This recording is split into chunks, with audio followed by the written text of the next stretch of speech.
Was the Patriots-Raiders ending this week the dumbest play you've ever seen? 100%. And here's why. And no one's asked this question. If I were in the media post-game there, I would have asked the player, you didn't know that the game was tied, did you? You thought you were losing the game. It's the only explanation I can have for that. Only explanation that makes sense. And I have a two-part attack. If you'll give me the floor for a second here on this one, D-Mac. yourself, because take my it to answer is, and especially that's like if something catastrophic happened and Scotty Bowman was behind the bench, because it happened under Bill Belichick's watch. Which this happening means to me that there's something bigger going on there.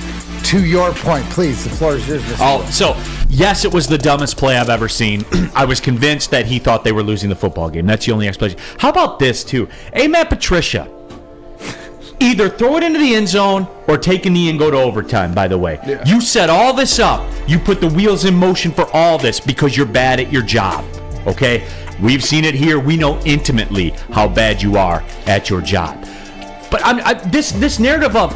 and you see this a lot, like at the end of halves, teams will have the ball on their own 15-yard line with like 12 seconds to go, and they run a draw player.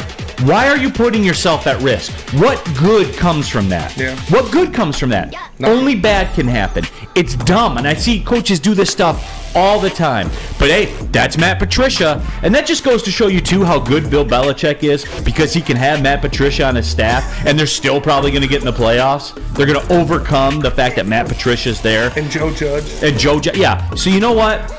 Just further evidence, Matt Patricia can piss off, and you're bad at what you do, and that's another example of it. Let's move on.